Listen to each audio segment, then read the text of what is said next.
Hello, this is Igoro, host of the Igoro Show, and you are listening to the Steve and Crypto Show. So keep your ears open and your mouth shut.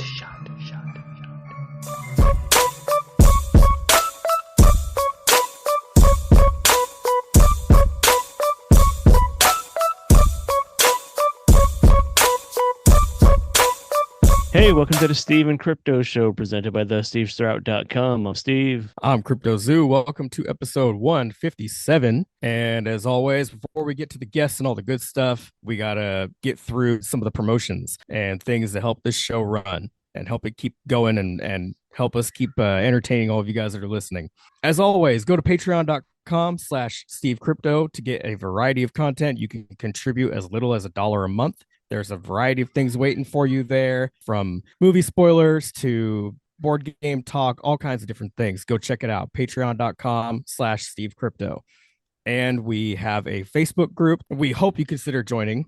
We have 1,000 members in the group right now, and they're all waiting to see what you're working on. So go in there, find Steve Crypto Show on Facebook, become a member, and share a little piece of your next project. Of course, you can buy us a coffee. That helps go towards everything with this show. buymeacoffee.com/SteveCrypto. That goes towards like merchandise, all our audio gear goes towards like keeping the show running, as it's not free to have a podcast. It might be free to listen, but it's not free to run one. So again, buymeacoffee.com/SteveCrypto. And if you want to get some merch for your third favorite podcast, you can head over to Etsy/shop/SteveCrypto merch, where you can get a t-shirt, actually 2 different t-shirts. Get both of them. You can get a coffee mug. You can get a magnet for your fridge. They're really nice magnets too. I finally have one on my fridge. There are a couple tote bags. There's a variety of things waiting for you, kind of like Patreon. There's just a good chunk of things that you can pick from, so you can go there and get 1, 2 things, get everything. And we love you for it. Thing is, it's holiday season. We're around the corner, right. So best place to do your Christmas shopping or your holiday shopping is in our merch store on Etsy. Another place you can get some cool Christmas gifts is at Crypto Zoo Tees. You want to tell them about them too? Of course, no relation, but we love them very much. You can go to cryptozootees.com, and they have not even just shirts. There's other stuff there too, but I want you to go check it out. cryptozootees.com. And we do have a discount code for you over there, Steve Crypto, and you'll save some money, which is always nice. We love saving money. Yeah. And we want you to save money too. Last episode, we got hyped up for the City Comic Show. That's right. We were getting excited for that and trying to do our best to let you all know what was in store at that event. So if you came out, I hope you had a good time. And if you didn't, you at least know what to plan for next time. If you listen to the episode, you know, okay, well, I want to go and try some freeze-dried candies from our friends at Galactic Druid Treats, which I recommend checking out their website, galacticdruidtreats.com. Yes. Sorry to interrupt you again. I keep interrupting you because I'm a dickhead. But I'm just so excited because I want to tell them about at galacticdruidtreats.com. We also have a discount code there, and it's Steve Crypto. That's right. Yeah, you can head over there, use the code, save a couple bucks. We definitely recommend the sour Skittles. Those are good. But you're going to be happy with whatever you pick out. I tried the candy corns finally. Oh, yeah? How was that? They were really good. Yeah. They were really, really good. They like takes away, like that waxiness of candy corns that a lot of people don't like. Yeah. I enjoy candy corn, but you get that candy corn taste, but you get this delicious freeze-dried melt in your mouth candy. I really enjoy them. I really like candy corn, so that's the old, that's saying something. Old man in me. It's like I like my Werther's Originals and my little strawberry wrappers that fucking Nana has, Me too. Yep. And you don't even know what the brand is on those strawberry candies. They're probably 7 years old, but they're still good. We didn't give a shit back then, and we don't care now. But yeah, Grit City Comic Show. Basically, we're going to take this episode to kind of tell you a little about it and what we enjoyed about it. And we had a couple friends. One is going to join us momentarily. Another, we finally got to talk to Mad Monster Lady, one of my personal favorite artist. She just happened to be at the show and came and hung out at the table, and we recorded a nice little chat, and I definitely can't wait to share that with you guys. If you don't know her art, she does classic monster art, and she's freaking phenomenal. She's been she actually recently wrote an article in Famous Monsters of Filmland, the relaunched magazine, and we talk about it a bit in the conversation. So make sure you guys hang out, stick around for that. I do want to again, thanks to Greg Smith for hanging out in the last episode to help us get ready for Grit City Comic Show. Would have liked to have hung out with him a little more during the convention, but we hung out for a bit after. It was good seeing so many old friends there, but Yeah, we saw a lot of familiar faces. a lot of familiar faces, and we made a lot of new friends, which, like I said, we're going to be joined by one here in a little bit. That's right. I got this new comic that was gifted by a creator named Kenrick Reagan, and I didn't know he's in cahoots with an old friend named John Horsley, who's done like my show back in the day, the comic book swap meet and all that. But he gifted me the first 2 issues of his comic called Supernatural Baby Detective, and I'm just getting ready to dig into it pretty soon. But the stuff looks pretty cool. It's kind of like a weird noir horror mystery comic, and it's cool. Like you guys can't see, but Crypto can see. It kind of looks like the old like EC comic covers and stuff, like a tribute to them. That's really cool. The Yeah. second one, he did a tribute to Adventures in Babysitting. Oh, okay. Yeah. But it's cool. Yeah, shout out to him. I will dig up the link so you could go check out the comic yourself and put it in the notes for this episode. Did you score anything cool at the convention? I got 2 T-shirts. I got a shirt for the event itself for Grit City. They always do a design, like a special design that you can only get there at the event. So that's one cool thing about anybody that goes. Fingers Duke, the company that's out here in Bremerton, Washington, they always bring their screen printer machines and make sure it's right there in front of you. So, and they're also at Crypticon as well. So it's cool to support them and yeah. So I got a shirt for the event itself, and then I got a shirt for Sarah that is like a Sleepy Hollow type of thing. I think it's like it was like a almost like a company. I can't think of what it says. Something about decapitations. Did you get to see anything else while you were there? I know we were really busy at our table and we kind of took turns checking out the floor and Yeah. everything. Not that we haven't been busy in the past, but I feel like this was probably our busiest year yet being with them. We just had constant traffic. And if it wasn't somebody we knew, it was someone that we didn't know that we ended up having good conversation with. And I think we were in a great spot. We were right next to Crypticon Seattle's booth. And on the other side of us was the Lego booth. And I feel like everybody got the proper amount of attention. It's not like people were standing looking at one booth while standing in front of yours, but they're looking another direction and not paying attention to you. Anyway, we had a lot of people come by, and thanks to anybody that gave us a shot, picked up a sticker, listened to an episode or two, whatever. Definitely moved a little merch, sold a couple movies. That felt good. Yeah, it was good. Selling movies that we were in and autographing them as well. Yeah, like I apologize to those of you who have to watch those movies, but yeah, I also appreciate you immensely yeah. for watching those movies. We thank you for your time. But there'll be more. Yeah, man. Grit City is a great show, but I did mention we're going to be joined by a new friend, a new podcaster who is there at her first Grit City, and I want to have her come and tell us what she thought of the show. You want to intro her? Yeah, sure. So we had a chance to chat with another fellow podcaster, and turned out we realized that we had some common ground, and being the love of horror between all of us. And so we thought, hey, we should bring her on and chat and maybe just see like what her first steps in horror are and things like that. So you guys are going to hear about it right now. This is Miranda from Cadaver Chatter. Hi, this is Matthew Patrick Davis. I play the mother in Barbarian, and you're listening to the Steve and Crypto Show. Baby. Miranda, thank you for coming and hanging out with us. Your first Grit City comic show. First, have you ever been up here to the Northwest and Tacoma area? No, I haven't. It was my first time. So it was probably really cold. Uh, it was. Thankfully, the event was indoors, so I had my jacket and my beanie and my long sleeve. It was actually good for me. Yeah, well, we're not fortunate to have the all year outdoor fun like like you guys down in Southern California.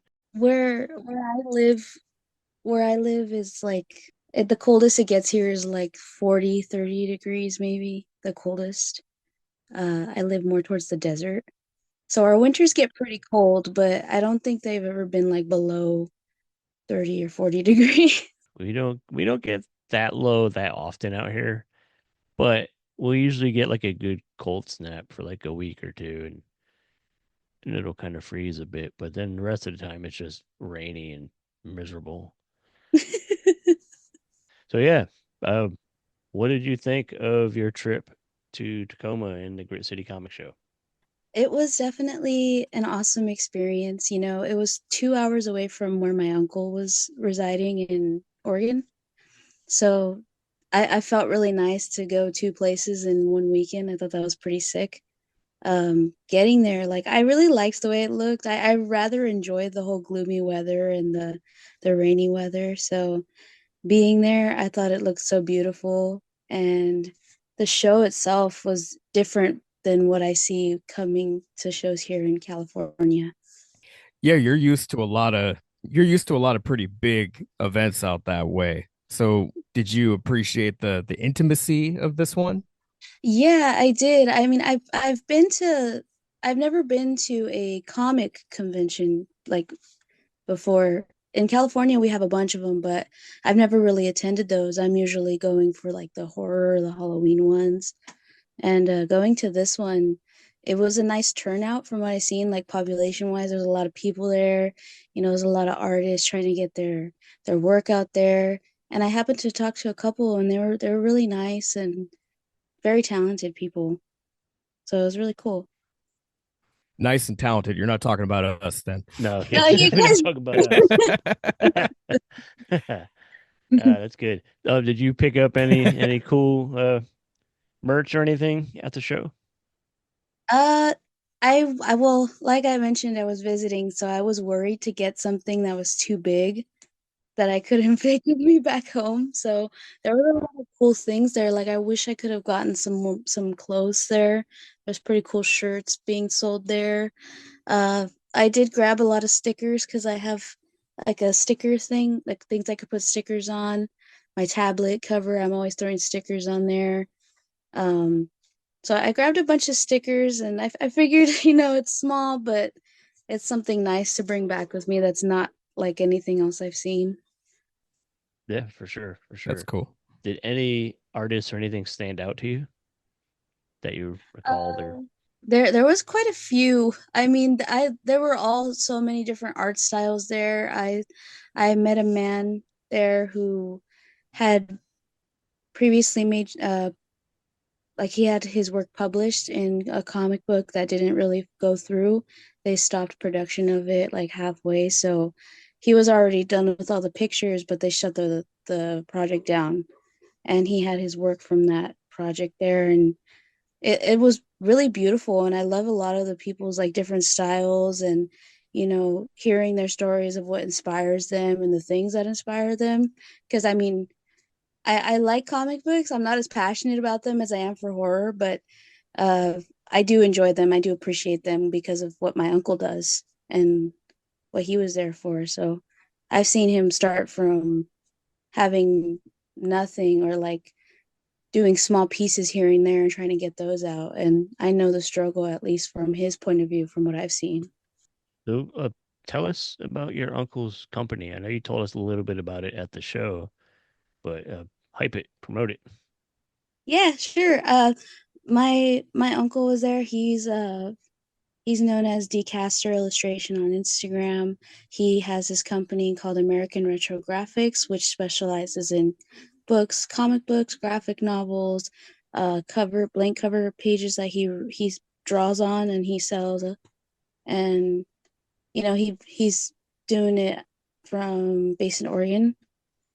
So he has a lot of things that he's working on, and a lot of things it's things that I don't see out there too often, or nobody does, and I really appreciate it, and I wish more people would like see it, or he had other ways of like going to other shows around the country or the world. But from what we could do here, I've Start where you can.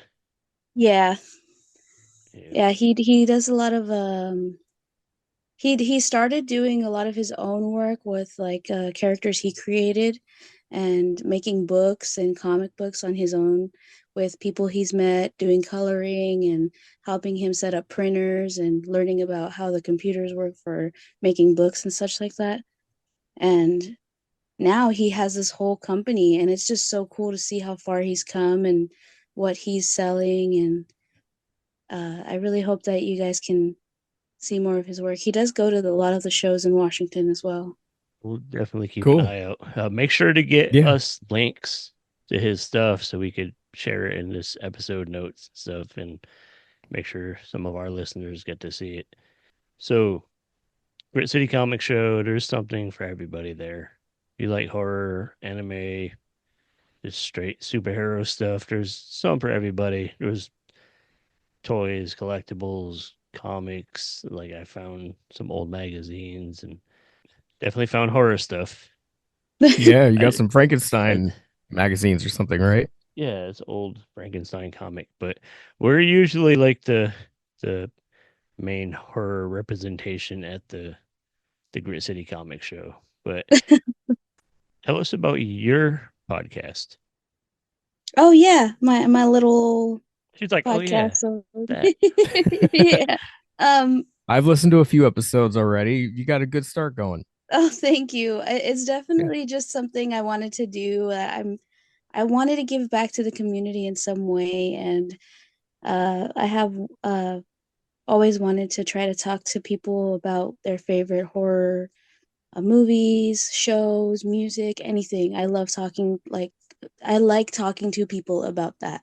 So I wanted to start Cadaver Chatter, and I named it Cadaver Chatter because my username pretty universally online is Delicate Cadaver, and I'm a yapper. So I was like, I want to make my horror podcast uh, Cadaver Chatter, and I just chatter and yap to people about their favorites, and whether they're content creators or they're just fellow nerds like me.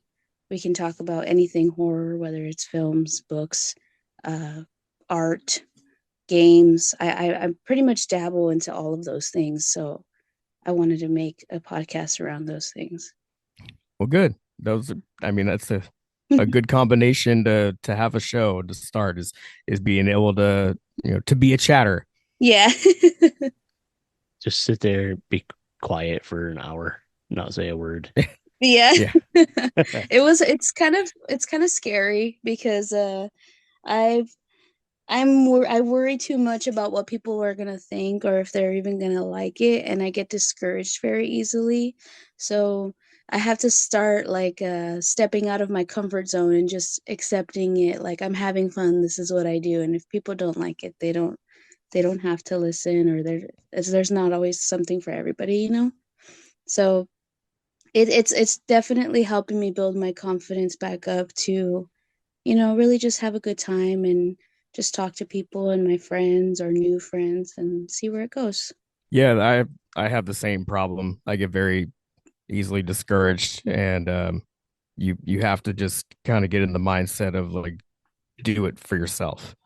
Or, Steve and I both like doing this for ourselves because we enjoy horror. We enjoy chatting about these kind of things, and we hope people listen. And you know, but we're having fun regardless. That's the most important thing I tell people is you want people to enjoy it, but don't do it for other people. Do it for yourself. Yeah, Make sure you're Yeah. having fun and you're enjoying what you're doing. And if you enjoy it, it'll show in your content, and people will gravitate towards it. Yeah, I think I definitely agree with that, because I don't know if you guys can also tell, but you can tell when somebody's not genuine about something they claim to be passionate about. And I'm afraid to sound like, I don't want to sound like phony. Does that make sense? Like, I don't Nope. want Oh, to yeah. overdo I get it. it. I don't want to overdo Definitely. it. So I'm just like, all right, you're just having a conversation with your friends, or you're just trying to like generate pretty much, yeah, generate conversation amongst not only the people you have in your show or that what you're talking about, but the people in the community. Like, you want to generate a conversation and network with people who listen or also love it and hear their opinions. Like, I think that's so cool and fun. Yeah, just keep things natural. Mm-hmm. 100%. Make it seem natural, have fun, and that's it. That's the key. Um, so we are cutting super close on time. I know I want to get you in for a short, quick visit, and we want to have you back again to actually dig into something. We'll come up with a cool topic or something horror wise, and we'll dig right into it and talk for a whole episode about it. But mainly, I just wanted to get this, talk about Grit City and let people hear how good Grit City is as a show. Yeah. Before we cut it short with you, though, I want to hear if you do you remember your first horror movie you watched? My first horror movie I watched. It was, I believe it was Return of the Living Dead. It was, yeah, I think it was Return of the Living Dead. Yeah, my uncle showed it to me at a young age. You ever notice it's always like an uncle or aunt that shows you the fucked up shit way too young? Yeah. Yeah. It's never like your parents. Oh no. Well, When sometimes it is.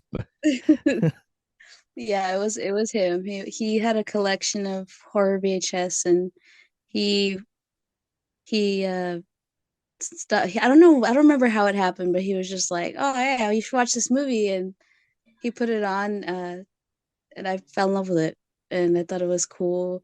I used to think it was kind of creepy how they were just screaming brains and running after people. I mean, I was young, and like the crunching sound that the noise would make when the zombies would chew on their heads. I thought that was so creepy.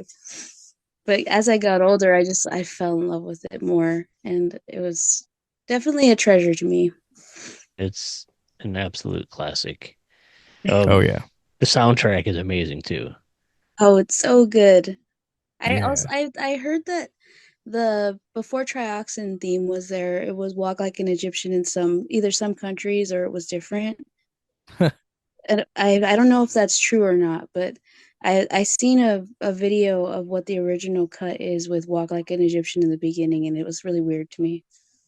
It's different. It definitely is so much better with the Trioxin theme in there. Yeah, it's funny how the music can affect a film that much, but I think it would have been a different vibe if it was Walk Like an Egyptian. Yeah.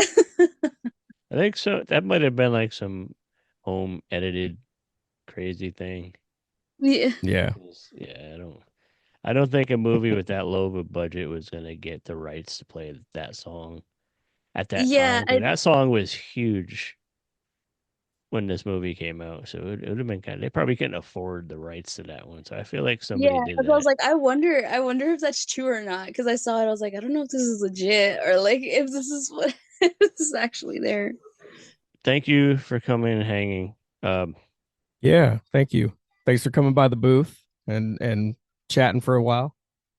Of course, thank you. Thank you so much for having me. It was awesome meeting you guys. And this is your official invite to come back if Yeah. you would join Yeah. us again. I definitely will. Thank you. You All guys right. keep in touch with me. So we'll chat Okay. and we'll come up with a fun topic to talk about and we'll dig into a good episode. Of course. I look Yeah. forward to it. Thank you. Yeah. Yeah. Thanks for coming on. And I hope that you have good luck with your show. Hope you have some success and again, just have fun. Have fun with it. Do it for yourself. Like and bring friends in or even if you just do it solo, whatever, but just try to stick with it and there's going to be times where you might not feel good or you're wondering if it's if you're making any progress, but as long as you're making progress like within yourself and you feel good about what you're doing, then that's what matters. No, thank you. I know I'm gonna do it. I'm gonna try to get my head in the right spot for it. Yeah, this. One last thing. What's your next convention? Oh, my next convention is going to be CreepyCon 2025 in January. That's the one in Ontario, California. Yeah, it's close to home, so I'm really excited. Jeffrey Combs is going to be there, and I Oh, need nice. to get an autograph. Yeah. What are you gonna get Cool. signed? I have a Fangoria magazine with the Frighteners on it. It's like a really cool cover. I might get that signed, or I have a Reanimator figure. Who knows? Maybe both. We'll see. We'll see what happens. Get them all. Cool. Get 'em Yeah. all. Okay. Well, Miranda, thank you for hanging out, and we will do this again.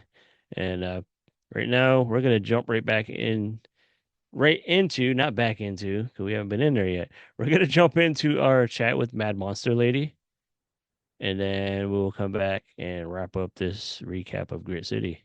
All right. I'm going to go eat some brains while we transition. All the brain talk got you hungry. Yeah. All right. It's been a long day. All right. We'll be right back. I'm Mr. Lobo of Cinema Insomnia, and you're listening to the Steve and Crypto Show. Or are you? Hello, Steve and Crypto listeners. I am live at Grit City Comic Show in Tacoma, Washington, and I had a big surprise. I ran into somebody I didn't expect to see here. I ran into an old friend and acquaintance and somebody that I'm a fan of their work that I've never had the opportunity to meet in person. I ran into the Mad Monster Lady. You know her from her amazing art. She recently wrote for Famous Monsters magazine, the relaunch, and I want her to brag about it. What am I bragging about specifically? Specifically, well, first of all, tell people about your inspirations behind your art. Behind my art? Yes.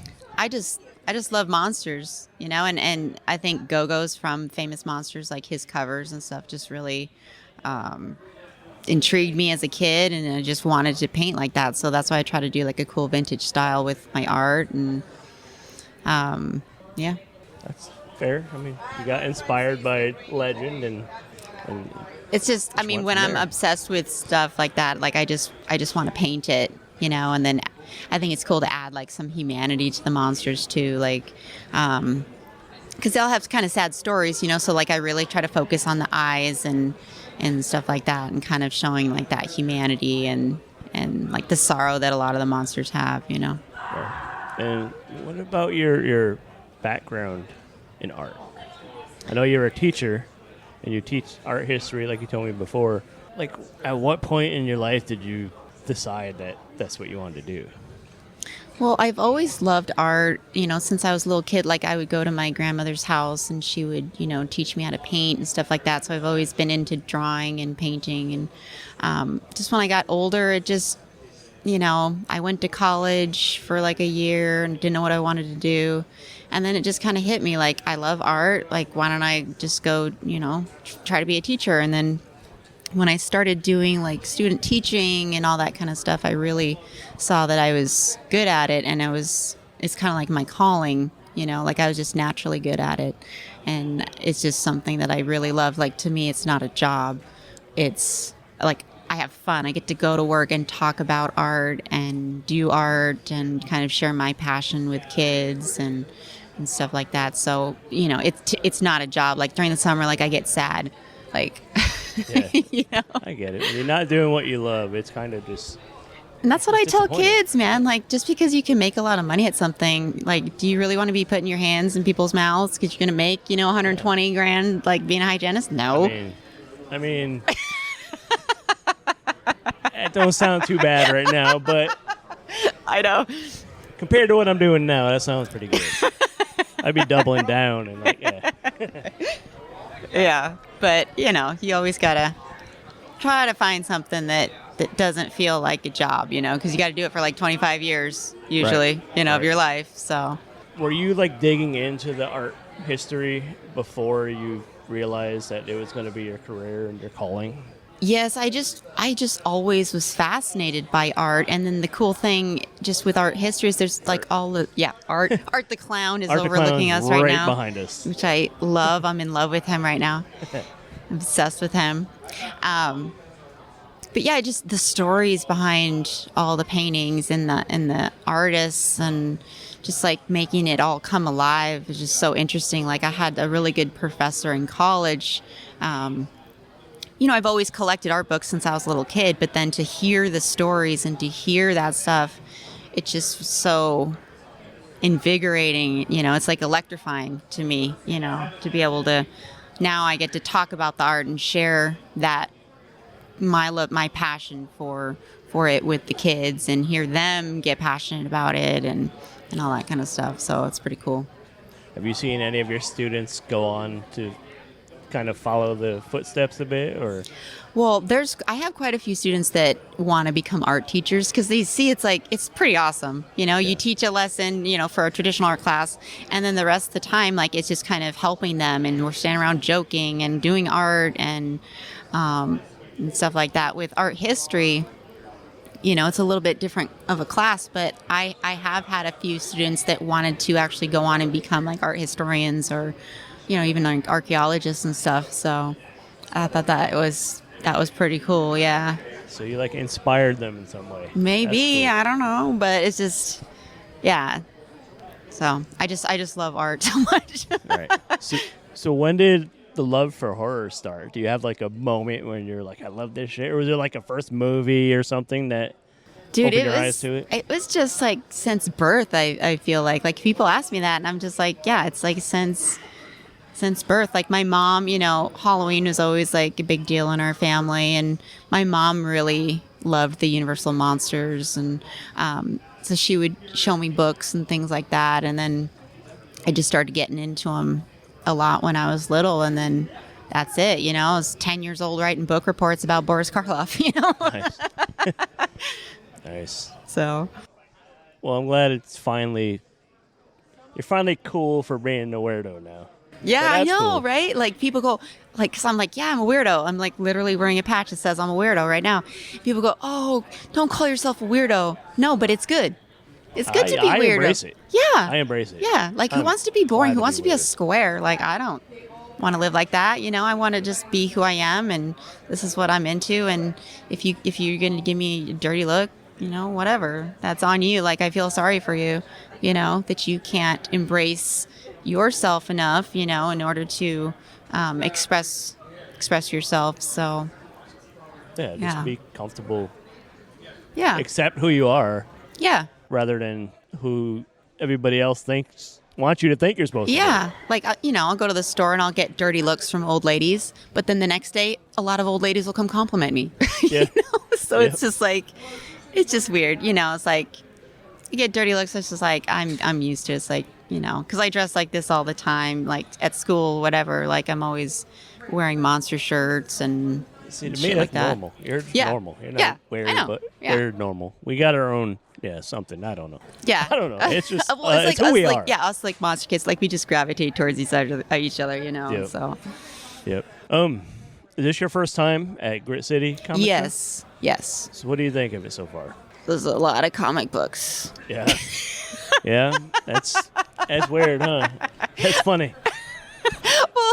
Well, like when I go to like these cons, I'm out for like monster stuff. Like, I'm out for vintage monster stuff. So there's like maybe one or two people here doing that. Yeah. There's a lot of cool artists, which is neat, but it's like wall to wall comic books, and like dudes are serious about comic books. Like, they are on a mission, and like you don't want to get in their way. Yep. About like whatever comic book they're looking for. So it's like intense. Like, I'm sitting there going, I don't know.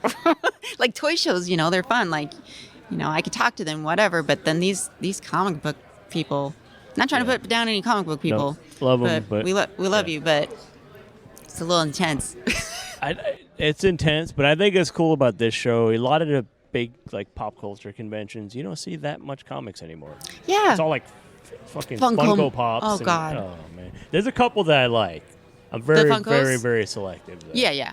But yeah, this is like the one show here in the Northwest that is actually for comic book. Well, and it should be. Like, even at HorrorCon, it was so many Funko people, you know, and Yeah. it's like, where are all the cool vintage people? Where are all the people They're with hoarding it. 80s? I know. They don't want me to have it. No, I That's know. the- They're all doing that. It's Yeah. like, I need It's- monster stuff. Quit hoarding it. Quit getting well, doubles of it's- everything. It's pretty scarce, that's for sure. I mean, Oh, yeah. When it was, on the shelves in the stores, the kids were playing with it. Yeah. And, Yeah. beat it up, break, throw it away. Yeah. And so there's not much of it left for us. So when we find it, we get kind of excited. Well, and I think, like, especially because, we're here out on the West Coast, it is like a lot of those factories were on the East Coast. Yeah. So you go to toy shows out there, you can find yeah. some pretty cool shit.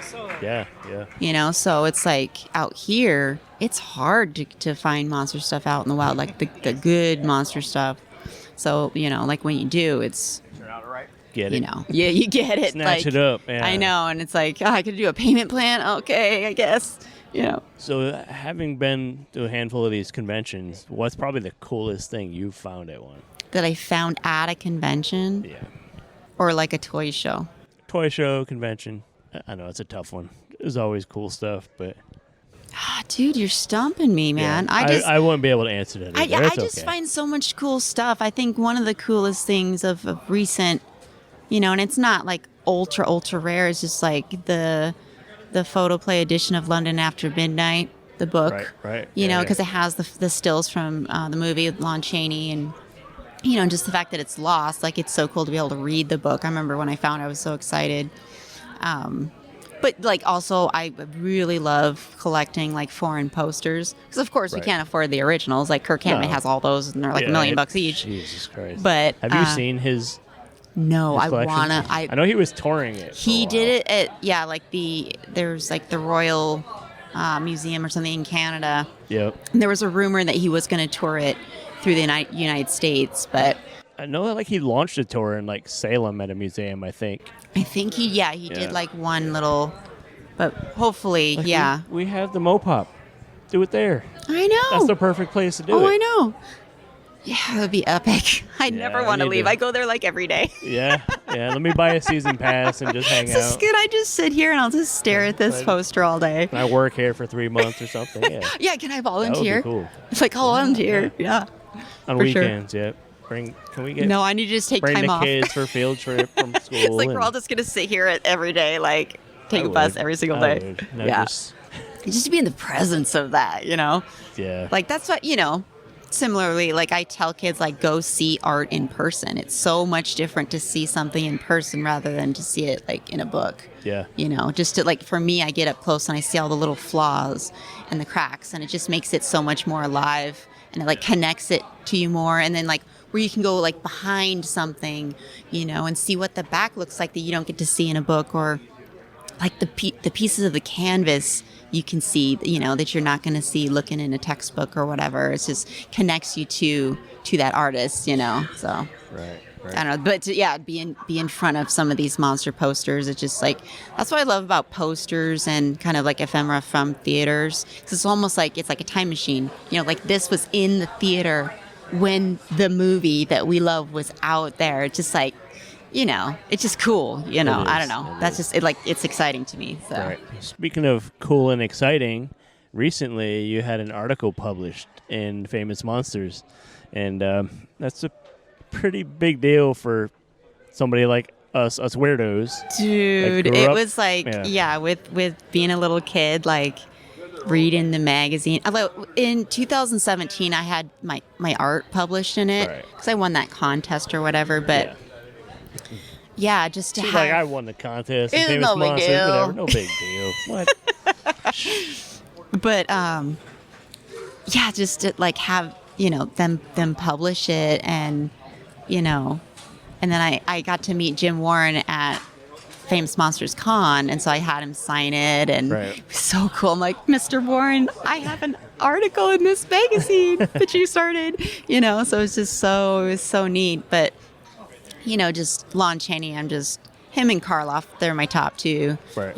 So I'm just anything Lon Chaney, I'm just like super obsessed with. So I just wrote about his makeup and how he revolutionized movie makeup and was a total inspiration to people. And I tried to find some information that like I hadn't known about that I Right, thought it'd be right. cool for other monster kids to kind of know. So we just had a conversation about Lon Chaney Sr.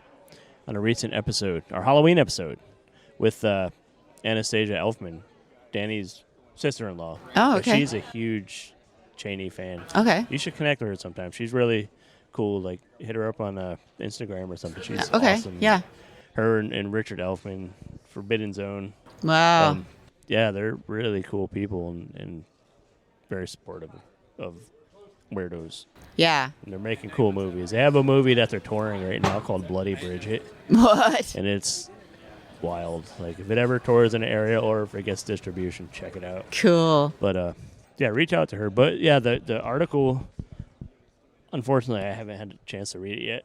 Jeez, you bring me on this show. I do, You can't even do your research. I figured you would recite the whole article to me here. Like, but then I would have brought you one. I just have like a briefcase like with all my crap in it. You just tell me the story, yeah. But no, it's been crazy, and that's exciting. And congrats on that. Yeah, thank you. It's just like a monster kid dream, you know. It is. You know, I just had to sit there crying about it. It's just I saw it was epic. I saw the post. It was pretty pretty emotional epic. post. It was I might have got a little slightly Little emotional misty. for you. I was like, oh. Because honestly, I would do the same thing. Dude, yeah, I know. And so, like, I'm like, what else can I write about? So I'm kind of like working on a few other things. Okay. Because I want to try to get in there more, become a regular contributor. Oh God, it'd be a dream. But yeah. Well, have you been in contact with them at all about? Well, I talked to him a little bit. So I got some stuff I want to be doing. So right. Okay. We'll see. Hopefully you get back in there. Yeah. And hopefully you get to do more conventions and. Yeah. I know I need to. I'm like really bad at like self-promotion. You gotta get on it. You gotta do it. If I had any kind of talent, I'd promote the shit out of it. Dude, because it's like, I don't know. It's like, as an artist, it's like, okay, here's my art. And then it's like, okay, don't look at me. Yeah. Just have like a I need a assistant. Manager. There you go. I need a secretary and I need a manager. I'll do it. Will you be my manager? I'll be your manager. And we'll tour the world and you'll make me famous. I'll get 10%. No, I can't even make myself famous. So I don't know. I try. You're doing a good job. Personally, I really respect and enjoy your art. God. And I consider myself a fan, so it's kind of cool to be fans of people that you know. Like, I'm sure you've had the opportunity to meet some cool people and bands, and you did stuff for one of Rob Zombie's. Yeah, I did one painting for Peggy D, his former bass player, and John Five. I did a couple paintings for him and one for Kirk Hammett and stuff. So that's just wild. You did paintings for Kirk, and he didn't show you his collection? Well, I didn't travel there, and I didn't really push it. It's like it was in storage, I think, when I was when I had went out to California or something. I'm not even sure where it is, but Right. yeah, it's very secret. Right. But yeah, that's cool. Someday I'm sure I'll be able to see it. Hopefully. Someday, yeah. Well, make sure your manager gets to see it too, right? It's like my manager needs to inspect this first. See it, yeah. Yeah. And then I'll get him on the show and he could talk about it. Dude, that'd be so awesome. I know he likes to talk about it, so I would just be like, here's a mic. Dude, it's just epic. Just like, you just randomly look and you're like, oh my God, you have that? It's like, you have Karloff's outfit from, Black Cat. Like, Yeah. it's like, that's what? So crazy that even exists I anymore. know. Or like, I think he has Lugosi's from like White Zombie. It's like. And like, I think his Mummy poster's like a one. There's one of a no, kind, yeah. like only yes. one known. Only one known. And then he has a Dracula. It's only one known. Yeah. And I actually had a Theater Herald, which is like an advertisement pamphlet that they handed out in theaters that Lynn Lugosi, who is Bela Lugosi's granddaughter, was looking for her book. That she's right, because she just wrote a book about him. And so she found out that I had purchased it. And so I got to talk to her on the phone. What? Yeah. And then, I sold it back to her for what I paid for it. Right. Because it's like the family should have that, you know what I mean? Yeah. But it's cool. Like I saw like pages from the book, and I'm like, there it is. Yeah. There's the thing that I, had on my wall for like 6 months. That's cool. There's the best thing in my collection. But, But I remember when I had that. Yeah. I remember. So you got to get the book and. Yeah, and then I'll look in the book and be like, that used to be That was mine. mine. But that was mine. Yeah. But that's cool. Where can people keep up on you and your career in art? It's just Mad Monster Lady on Instagram. I'm on Facebook, but honestly, I haven't gone on there in like 8 years, so please don't message me on there because unfortunately I will not be responding to you because I don't even know how to log into you've been ignoring me the whole time. Bro, I don't even know how to log into it. Like, I've tried. I don't know. But then it, like, on my Instagram, it'll say posting to Facebook, and then my dad will say, like, yeah, I looked at this picture on Facebook, and I'm like, how? But yeah, okay, it's connected. Yeah. Well, I mean, honestly, for an artist, I think Instagram's a better choice, anyways, because it is made to show art. And it's just so interactive. I mean, that's how I got to interact with these celebrities and just DMing them and asking them, hey, can I do a painting for you? And then all of a sudden they say yes, and it's just like, what? So for sure. So before we let you get back to your table, do you have anything interesting you're working on or you want to mention or throw out there? Any exciting pieces you're working on? No, I got a couple pieces in the works. I'm working on a couple articles right now. I'm going to be working on doing a graphic novel with my friend. Oh, okay. Get That's in the some comic game. Try. Like, she's a really brilliant writer, and then, like, I'll do the art. We kind of do the story together. It's about werewolves, but that's all I'll say.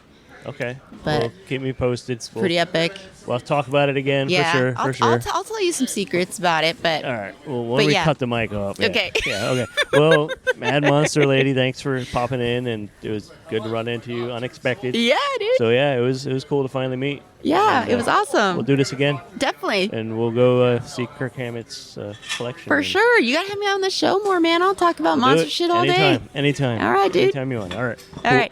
Hey, this is Dr. Gangrene. You're watching the Steve. No, you're not. You're listening to the Steve and Crypto Show right here on whatever network you're on. I don't know what you're on. Don't ask me. I can't see what you're doing, but keep listening and tune in next week for more cool content on the Steve and Crypto Show. Alrighty, we are back. Thank you again to Miranda. Be sure to check out her podcast. The link will be in the show notes.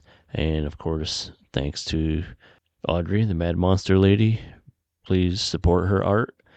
She is amazing and ridiculously talented. Check her stuff out. If you haven't seen it, I don't know where the hell you've been. You should have already.